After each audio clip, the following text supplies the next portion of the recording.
Magandang araw sa inyo, mga kaibigan. Ako po si Dr. Miguel Santos, ang inyong lingkod na doktor na nag-aalaga sa ating mga nakatatanda. Hindi ba't nakapagtataka aking kaibigan na kahit hindi ka naman uminom ng maraming tubig sa gabi, pabalik-balik ka pa ring nagigising para umihi sa kalagitnaan ng iyong mahimbing na tulog? Para sa maraming nakatatanda dito sa Pilipinas, ito ay naging parang ordinaryong bahagi na ng gabi. Pagod kang matutulog, ngunit sa sandaling kailangan ng iyong katawan ng malalim na pahinga, tila kinukulbit ka ng iyong pantog. Babangon ka ng minsan 2 beses, at sa umaga, hindi sariwa ang iyong pakiramdam. Nanghihina ang iyong mga tuhod, mabigat ang iyong mga mata, at minsan pa nga ay kinakapos ka ng hininga. Ngunit heto ang isang banayad na katotohanan: sa maraming pagkakataon, hindi edad o sakit ang dapat sisihin. Ito ay ang pagkain. Oo, ilang mga pangkaraniwang pagkain na ating kinakain sa gabi ay maaaring tahimik na ginagambala ang ating pantog. Sa araw na ito, ibabahagi ko ang 6 na uri ng pagkain na dapat iwasan at kung ano ang mas mabuting kainin para sa isang mapayapang tulog at mas kaunting pagbisita sa banyo. Bago tayo magsimula, maaari po bang sabihin ninyo sa mga komento kung saan ninyo ito pinapanood at anong oras na diyan ngayon? Maging ang maliit na bahagi ng inyong araw ay espesyal para sa akin. At kung ito ay makakatulong sa inyo, mag-subscribe na po kayo sa channel para hindi ninyo makaligtaan ang susunod na makabuluhang pagbabahagi. Sa gabi, aking kaibigan, ang iyong katawan ay hindi lang nais magpahinga. Ito ay tunay na nangangailangan nito. Matapos ang isang buong araw ng pagkilos, paglalakad, pag-iisip at pagtunaw ng pagkain, ang iyong mga panloob na sistema ay naghahangad na bumagal. Ang tibok ng iyong puso ay nagiging mas banayad, ang iyong presyon ng dugo ay bahagyang bumababa, at ang iyong mga bato, kidneys ay binabawasan ang kanilang trabaho upang ang iyong katawan ay makapagpagaling ng payapa. Ngunit heto ang isang bagay na hindi napapansin ng maraming nakatatanda sa buong Pilipinas: may ilang mga pagkain, lalo na kapag kinain sa gabi, na tahimik na nakakagambala sa prosesong ito. Maaari nilang pilitin ang iyong mga bato na magtrabaho ng mas mabigat, mapuno ang iyong pantog ng mas mabilis, at gisingin ka sa sandaling sinusubukan ng iyong katawan na pumasok sa malalim na pagtulog.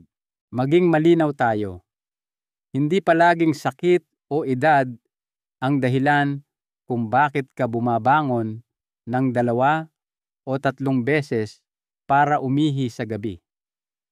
Minsan ito ay simpleng maling pagpili lamang ng pagkain sa maling oras. Halimbawa, kung ang iyong hapunan ay mataas sa asin, tulad ng mga ulam na hitik sa tuyo o patis o mga chichirya, sinusubukan ng iyong katawan na balansehin ito sa pamamagitan ng paglalabas ng mas maraming tubig. Ang sobrang tubig na iyon ay lumalabas sa anyo ng ihi, madalas sa kalagitnaan ng gabi. Huminto ka sandali at isipin din ang iyong pagkonsumo ng asukal. Kapag kumakain ka ng mga matatamis tulad ng leche flan o bibingka pagkatapos ng hapunan, mabilis na tumataas ang iyong blood sugar. Pinipilit nito ang iyong mga bato na salain ang mas maraming dugo at alisin ang labis na asukal sa pamamagitan ng ihi na muling nakakagambala sa iyong pagtulog. At syempre, Hindi natin dapat kalimutan ang caffeine. Sa ating kultura, maraming tao ang nasisiyahan sa pag-inom ng kape kahit pagkatapos lumubog ang araw. Ngunit ang caffeine ay isang stimulant. Sinasabi nito sa iyong utak na manatiling gising at nagsisilbi rin itong diuretic na nangangahulugang pinapataas nito ang produksyon ng ihi kahit napagod na ang iyong katawan. Hindi nakapagtataka na pagkatapos ng isang tasang kape sa gabi, maraming nakatatanda ang nagigising ng 2:00 o 3:00 ng umaga. Ang mga pagkaing maasim tulad ng mga prutas na citrus, gaya ng dalandansuha o kahit mga sausawan na gawa sa suka, ay maaari ring makairita sa lining ng pantog. Nagdudulot ito ng pakiramdam na kailangan mong umihi agad kahit hindi pa puno ang iyong pantog. Para sa mga may sensitibong sistema, ito ay nagiging isang seryosong sanhi ng pag-ihi sa gabi. Ngayon, hayaan ninyo akong magbahagi ng isang maliit na kwento. Isang lolo mula sa Batangas, si Lolo Jose, ang sumulat sa akin noong nakaraang buwan. Siya ay 41 taong gulang, isang retiradong guro, at nahihirapan sa madalas na pag-ihi sa gabi 3 beses bawat gabi. Dati, kumakain siya ng isang mangkok ng pakwan. Pagkatapos ng hapunan, iniisip na ito ay magaan at malusog. Ngunit, nang ilipat niya ang pagkain ng prutas na iyon sa tanghalian at uminom na lamang ng maligamgam na tubig na may luya sa gabi, ang kanyang pagtulog ay bumuti ng husto. Mula sa 3 pagbisita sa banyo, naging 1 na lang, at ngayon ay nagigising siyang sariwa at puno ng enerhiya. Ito ang uri ng simpleng karunungan na madalas nating nakakaligtaan. Ang pagkain ay hindi lamang tungkol sa lasa o tradisyon. Ito ay impormasyon para sa katawan. Ang tamang pagkain sa tamang oras ay nagsasabi sa iyong mga organo na magpahinga, hindi magmadali. Sinasabi nito sa iyong pantog na maging kalmado, hindi sobrang aktibo. Kaya sa susunod na magplano ka ng iyong hapunan, tandaan na ang iyong plato ay maaaring maging iyong gamot o iyong alarma sa hating gabi. Ang pagkain ng isang matamis at makatas na dalandan o isang baso ng sariwang katas ng suha pagkatapos ng hapunan ay parang isang malusog na ugali. Ito ay magaan, puno ng bitamina C at nakakapresko.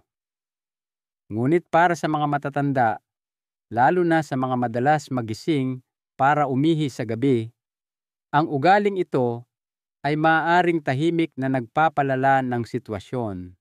Nakikita ninyo ang mga prutas na citrus tulad ng dalandansuha at maging ang tubig na may lemon ay natural na mataas sa asido.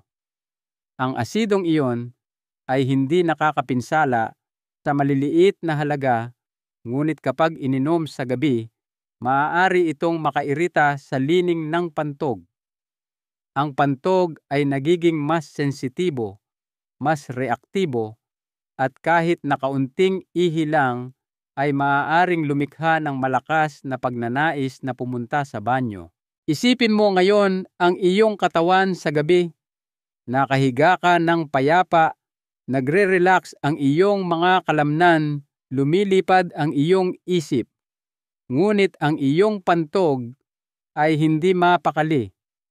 Ang iritasyon mula sa maasim na prutas ay nagpapadala ng mga senyales sa utak na nagsasabing, bumangon ka, oras na. Kahit hindi pa puno ang iyong pantog, nararamdaman mo ang pangangailangang bumisita sa banyo. Ayon sa mga sinaunang kaalaman, ang apoy ng panunaw o ang ating metabolismo ay nagiging mas banayad pagkatapos lumubog ang araw. Sa oras na ito, ang mga pagkaing mabigat, malamig o maasim ay dapat iwasan.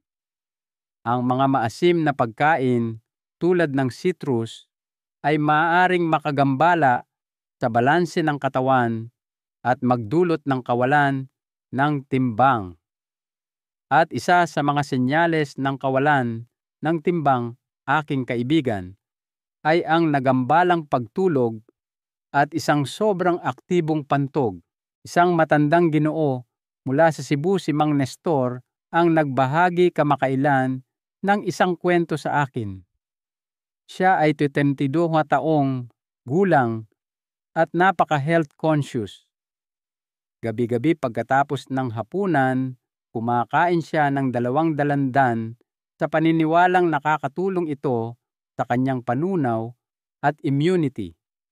Ngunit dumanas din siya ng madalas na pag-ihi, bumabangon ng 2 o 3 beses bawat gabi. Nang malaman niya ang tungkol sa maasim na katangian ng mga prutas na citrus sa gabi, gumawa siya ng isang maliit na pagbabago. Itinigil niya ang pagkain ng dalandan pagkatapos ng 7:00 ng gabi at sa halip ay nagsimulang kumain ng ilang hiwa ng hinog na papaya o kalahating saging. Sa loob ng 1 linggo, nabawasan ang kanyang mga pagbisita sa banyo sa gabi. Pagkatapos ng 3 linggo, nakakatulog na siya ng mahimbing sa buong gabi nang walang abala. Iyan ang ganda ng pag-unawa sa iyong katawan ng may kamalayan. Hindi natin kailangang itigil ang pagkain ng prutas, ngunit dapat nating kainin ang mga ito sa tamang oras. Ang umaga at maagang hapon ang pinakamahusay na panahon para sa mga prutas na citrus. Sa gabi, pumili ng mga prutas na banayad, malambot at natural na matamis, tulad ng papaya, saging o steamed na mansanas. Kaya sa susunod na aabutin mo ang 1 dalandan pagkatapos ng hapunan, huminto sandali at magtanong, ito ba ay tutulong sa akin na matulog o gigisingin ako? Ang isang maliit na desisyon na iyon ay maaaring gawing mas mapayapa ang iyong gabi at mas nakapahinga ang iyong katawan. At sa yugtong ito ng buhay, ang isang mapayapang gabi ay isang tunay na biyaya, hindi lamang para sa katawan, kundi para sa isip at kaluluwa rin.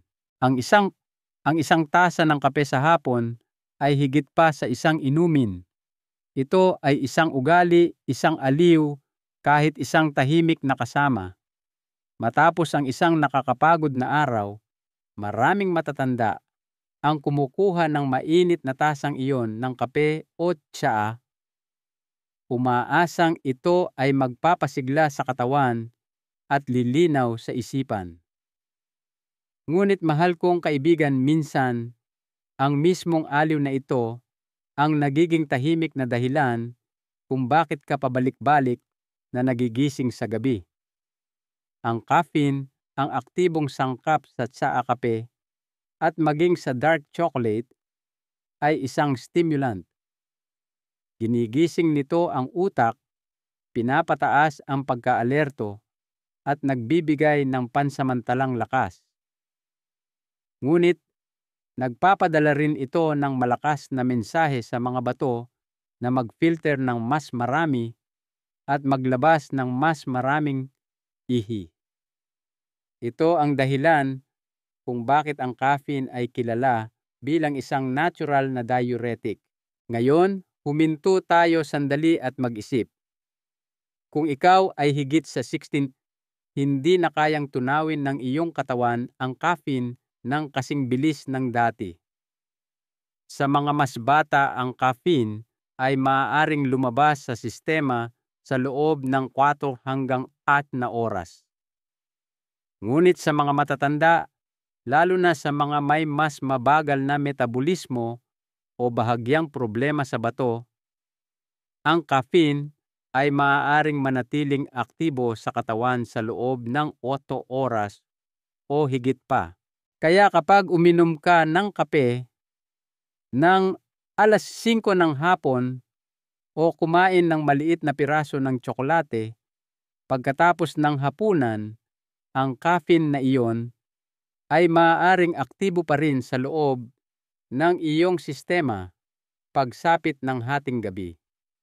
Maaaring pagod na ang iyong utak, ngunit ang iyong mga bato at pantog ay tahimik na nagtatrabaho. At bago mo pa malaman, gising ka na ng 2:00 ng umaga, dahan-dahang naglalakad papuntang banyo, nagtataka kung bakit ito laging nangyayari. Isang ale mula sa Iloilo, si Tita Elena, na may edad na 87 ang nagbahagi minsan ng kanyang routine. Umiinom siya ng matamis na kape bandang 6:30 ng gabi habang nanonood ng TV kasama ang kanyang asawa. Nagbibigay ito sa kanya ng aliw-oo, ngunit nagsimula rin siyang makapansin ng magulong pagtulog. 2 minsan 3 beses siyang nagigising para gumamit ng banyo. Matapos malaman ang ugnayan ng caffeine at pag-ihi sa gabi, gumawa siya ng maliit na pagbabago.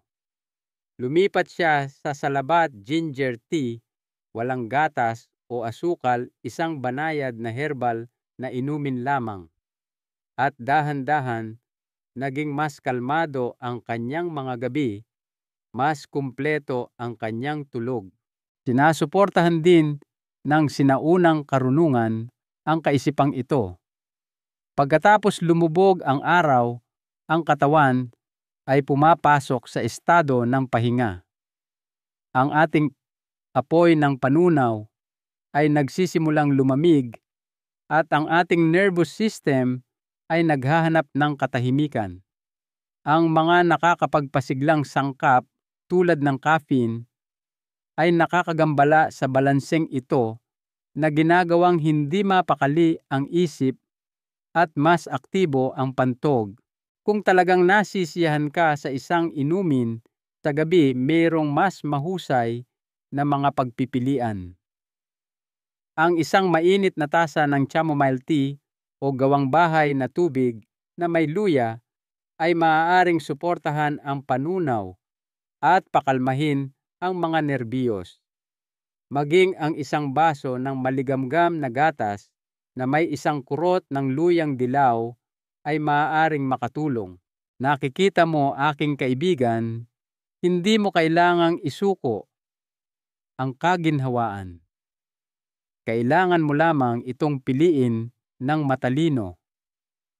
Ang ating iniinom pagkatapos lumubog ang araw ay dapat mag-anyaya ng pahinga, hindi ng pagkabalisa.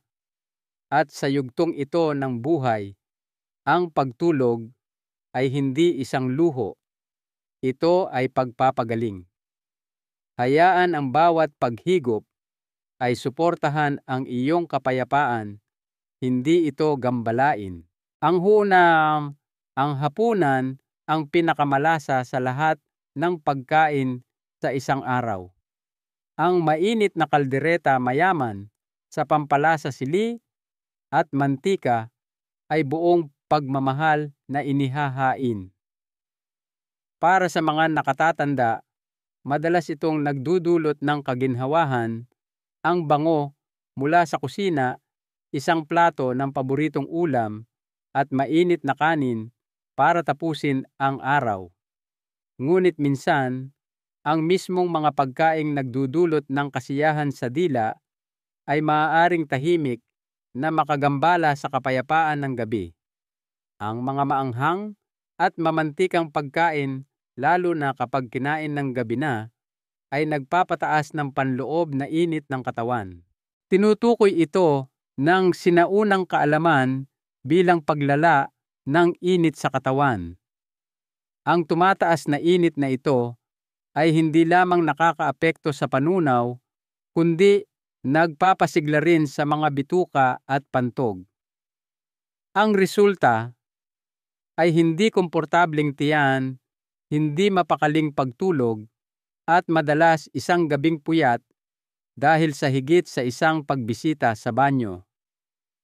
Kapag ang pagkain ay mayaman sa sili, mabigat na pampalasa o mga pritong pagkain, ang sistema ng panunaw ay kailangang magtrabaho ng mas mabigat.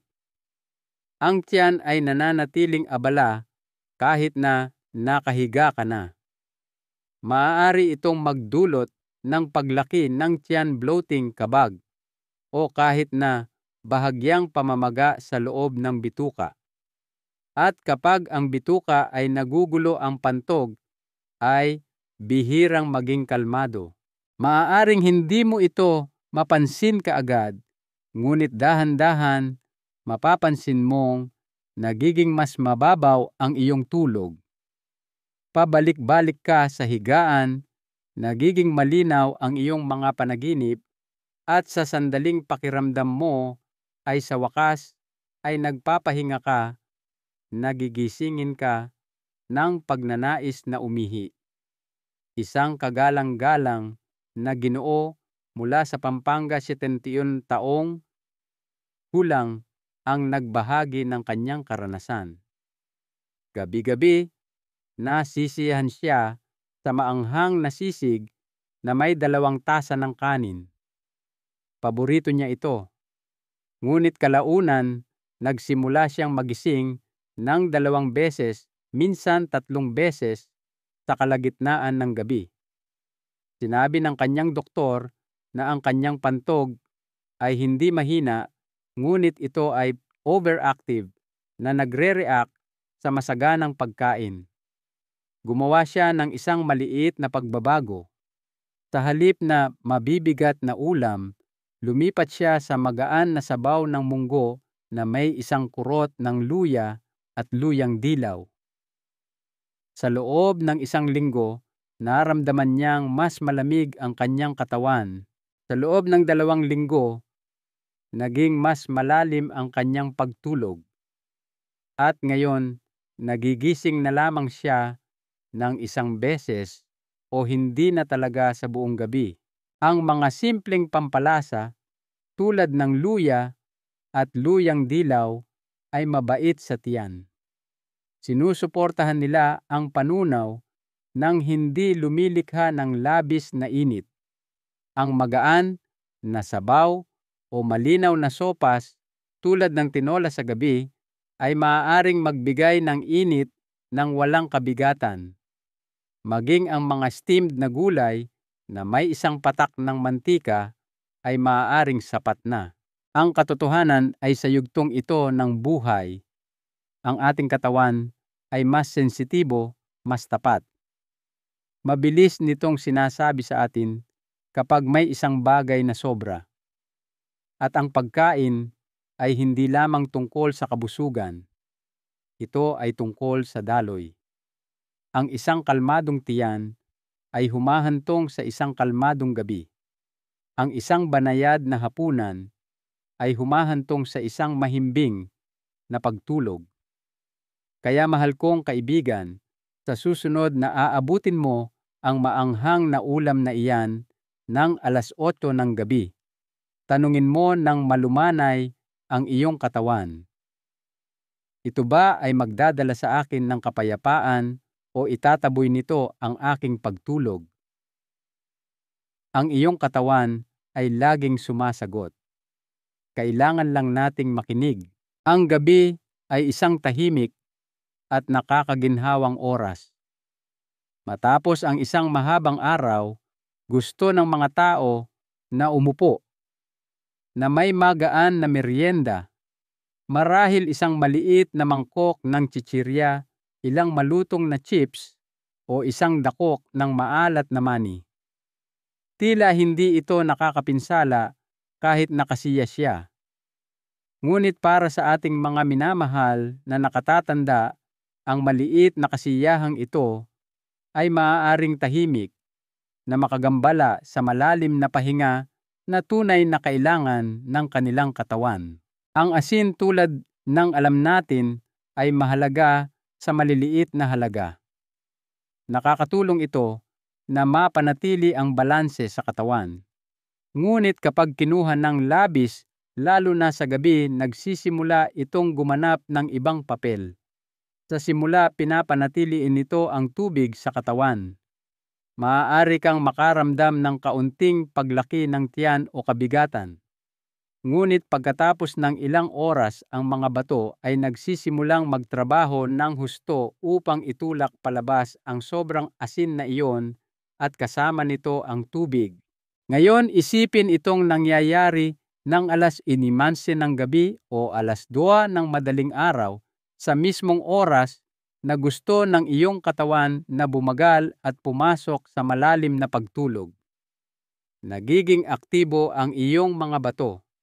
Napupuno ang pantog at nararamdaman mo ang pangangailangang bumangon at pumunta sa banyo. Hindi lamang ito tungkol sa isang pagbisita. Para sa maraming senior citizen ito ay nagiging isang paulit-ulit na pattern. Ang paggising ng isang beses ay makakaya.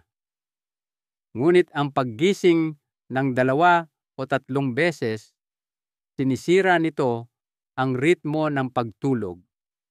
Nagigising kang pagod, maaaring hindi tumatag ang iyong presyon ng dugo, nanghihina ang iyong mga binti kinaumagahan.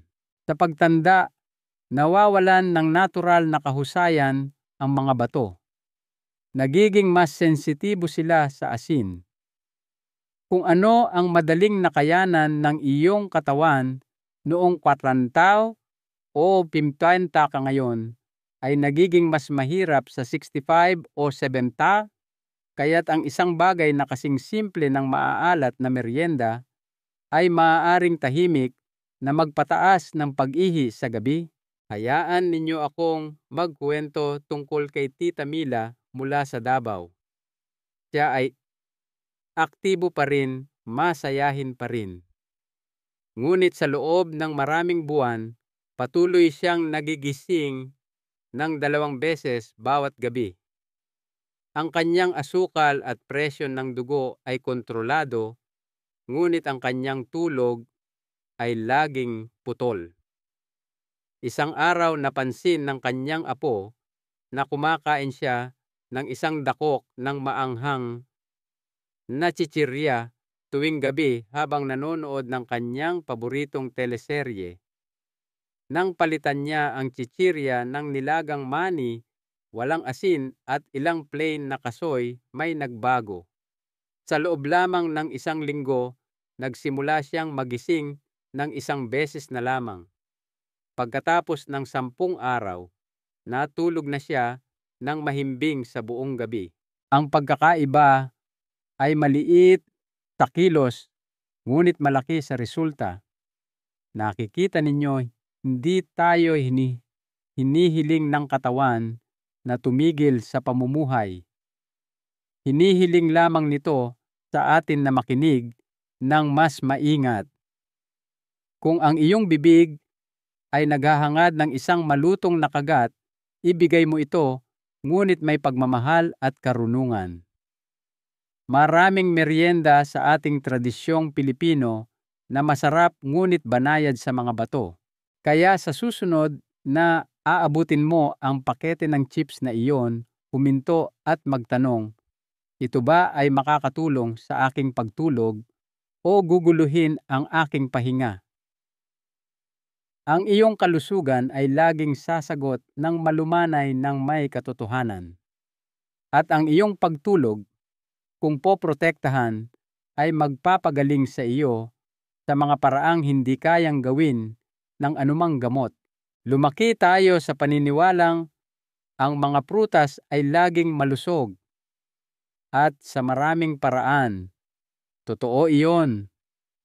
Lalo na para sa ating mga nakatatanda, ang mga prutas ay banayad sa tiyan, puno ng bitamina at madaling tunawin. Ngunit minsan, kahit ang isang malusog na ugali ay nangangailangan ng kaunting pagsasaayos, lalo na pagdating sa tiyempo. Ang mga prutas tulad ng pakwan, melon at pipino ay puno ng tubig. Sa mga mainit na araw, pinapresko nila ang katawan at pinapalamig ang sistema. Ngunit kapag kinain malapit sa oras ng pagtulog, ang mismong mga prutas na ito ay maaaring tahimik na maging dahilan ng iyong paggising sa gabi. Maaaring hindi mo ito maramdaman kaagad, ngunit nararamdaman ito ng iyong pantog. Nakikita ninyo, pagkatapos lumubog ang araw, nagsisimulang bumagal ang katawan. Ang panunaw ay nagiging mas mabagal, naghahanda ang mga bato na magpahinga. Ngunit kapag kumain ka ng mga prutas na mayaman sa tubig, pagkatapos ng hapunan, ang katawan ay tumatanggap ng biglaang pagdagsa ng likido. Ang tubig ay mabilis na nasisipsip na pupunta sa dugo at nagsisimulang magtrabaho ang mga bato upang alisin ito.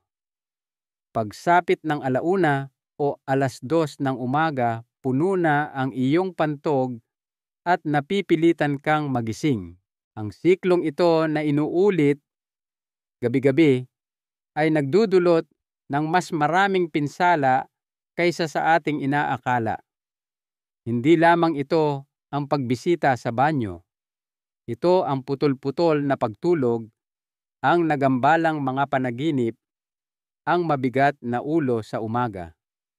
Ito ang pagkadismaya na hindi alam kung bakit hindi kailanman kumpleto ang iyong tulog. At lahat ng ito mula sa isang bagay na kasing simple ng isang hiwa ng pakwan pagkatapos ng hapunan.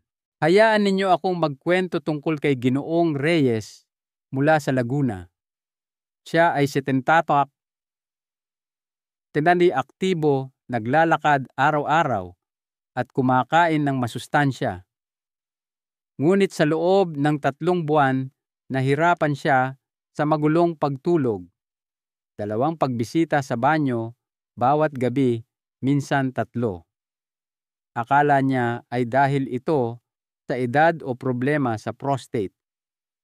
Ngunit nang makipag-usap siya sa kanyang doktor, marahan siyang tinanong ng isang tanong, "Ano po ang kinakain ninyo pagkatapos ng hapunan?" Ang kanyang sagot, 1 mangkok ng pipino at kalahating pakwan. Nang gabing iyon, nagbago siya.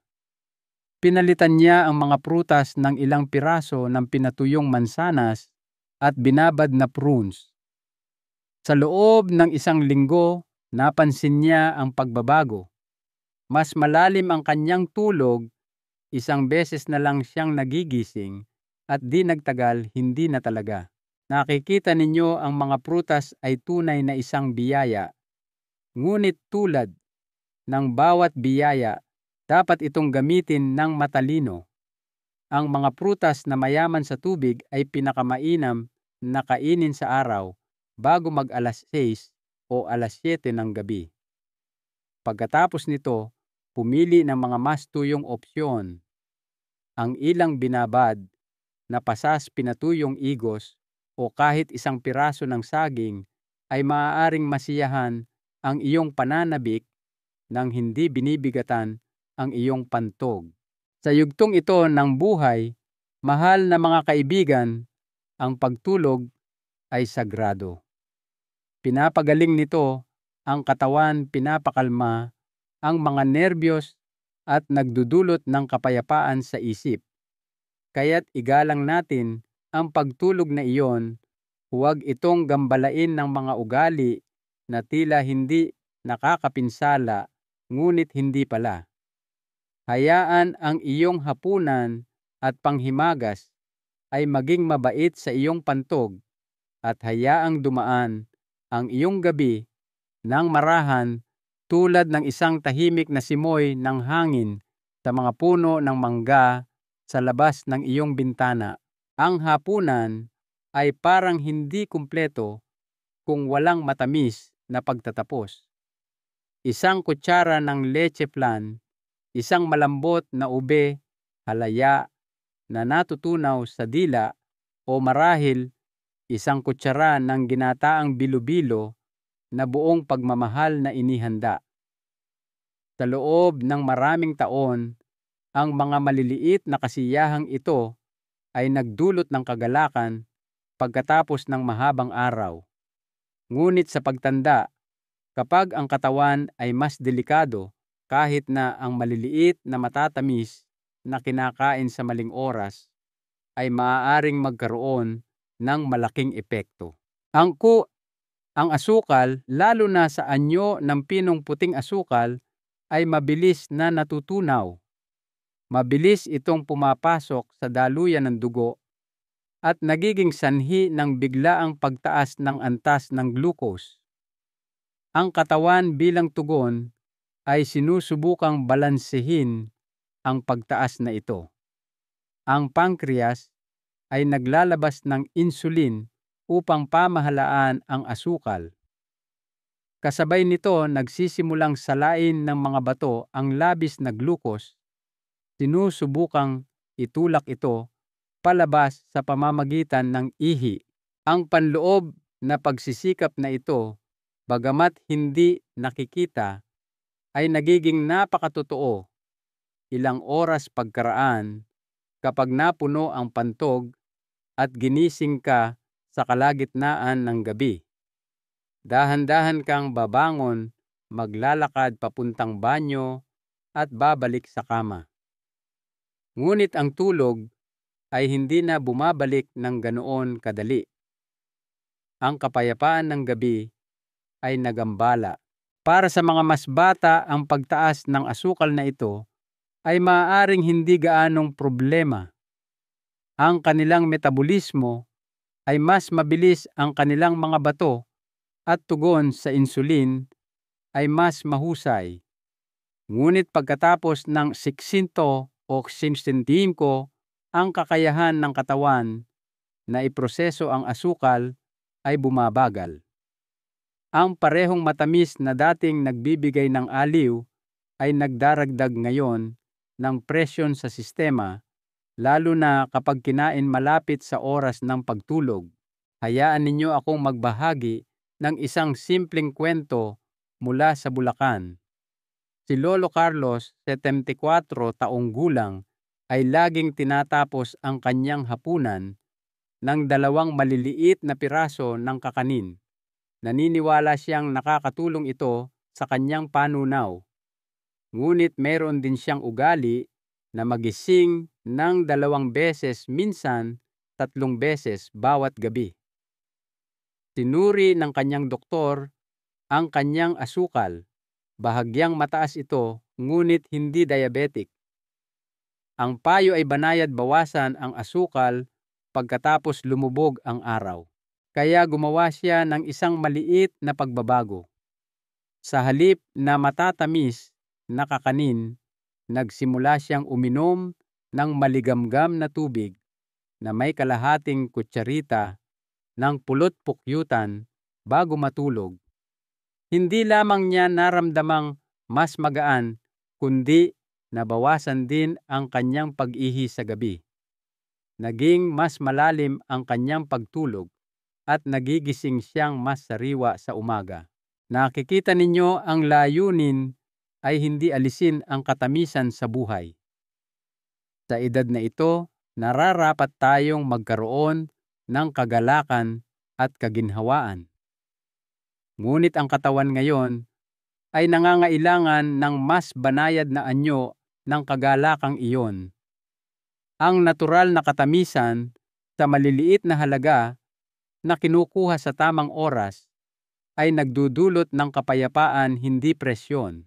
Kung ang iyong dila ay naghahangad pa rin ng matamis na lasa pagkatapos ng hapunan, pumili ng maligamgam na gatas na may luyang dilaw o binabad na pasas o isang hiwa ng hinog na saging. Ang mga ito ay nagbibigay kasiyahan sa puso nang hindi ginugulo ang katawan. Sa yugtong ito, bawat gabi ng buo at hindi nagagambalang pagtulog ay isang regalo hindi lamang para sa pisikal na kalusugan, kundi para rin sa kapayapaan ng isip. Kaya't hayaang manatili ang katamisan sa iyong ngiti, sa iyong pananalita, sa iyong mga alaala, hindi lamang sa iyong plato. Hayaan ang iyong gabi ay maging magaan, ang iyong pahinga ay maging malalim, at ang iyong puso ay manatiling matamis palagi. Ang hapunan ay laging nilayon na maging magaan at maaga. Ngunit sa mga nagdaang taon, maraming nakatatanda ang nagsimulang kumain ng gabi, na minsan pagkatapos ng 9:00 ng gabi dahil sa mga ugaling nabuo sa buhay-trabaho o mga schedule ng pamilya. Sa kasamaang palad, ang katawan, pagkatapos ng asinas, ay hindi tumatanggap ng gayong mga pagkaantala ng ganoon kadali. Pagkatapos lumubog ang araw, bumabagal ang ating metabolismo. Ang apoy ng panunaw o ang panunaw na tinatawag sa sinaunang kaalaman ay nagiging mas banayad. Ang pagkain ng mabigat na pagkain sa gabi ay nagpapagana sa katawan ng sobra-sobra na nagiiwan sa tiyan na hindi mapakali at ang pantog na labis na nasisigla. Ito ang dahilan kung bakit ang pagkain ng hapunan bago mag-7 ng gabi ay isa sa pinakasimple ngunit pinakamakapangyarihang ugali upang mabawasan ang pag-ihi sa gabi. Sa halip na maanghang o mamantikang pagkain, pumili ng isang bagay na magaan. Isang mangkok ng mainit na sabaw ng munggo, malambot na lugaw, o isang plain na kanin na may steamed na upo o sayote ay makakatulong sa tiyan na magpahinga at sa isip na manatiling kalmado. Kapag maayos ang panunaw, hindi nabibigatan ang pantog. At kapag nagpapahinga ang pantog, nagiging mas malalim ang pagtulog. Iwasan din ang pag-inom ng sobrang tubig pagkatapos ng 8:00 ng gabi.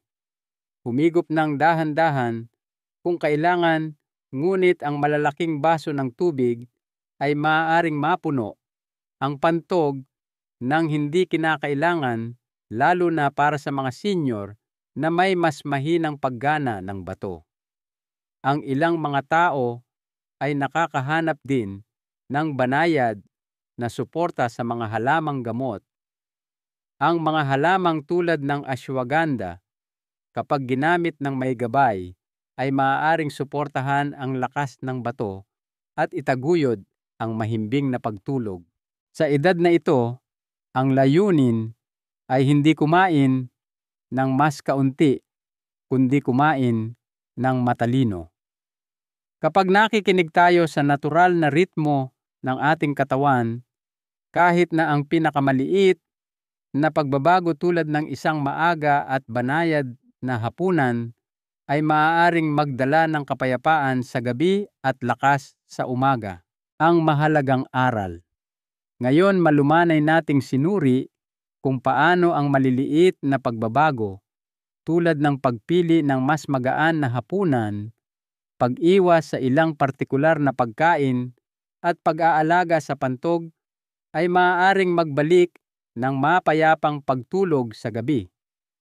Hindi ito tungkol sa pagsuko sa kung ano ang gusto mo, kundi tungkol sa pakikinig sa iyong katawan ng may pagmamahal at pag-unawa.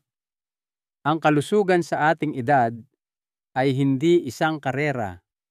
Ito ay isang mapayapang paglalakbay. Ang bawat matalinong pagpili na ating ginagawa, gaano man kaliit, ay isang hakbang patungo sa isang mas masigla at masayang umaga. Kung anumang bahagi ng mensaheng ito ang nakaantig sa inyo o nagpaalala sa inyo ng inyong sariling karanasan, mangyaring ibahagi ito sa mga komento sa ibaba o i-type lamang ang salitang pag-asa. Dahil kahit ang isang maliit na hakbang tungo sa mas mabuting kalusugan ay nagsisimula sa pag-asa. At kung nakita ninyong nakakatulong ang video na ito, huwag po ninyong kalimutang mag-subscribe sa channel, pindutin ang bell icon at ibahagi ito sa isang kaibigan o miyembro ng pamilya na maaaring nangangailangan din nito.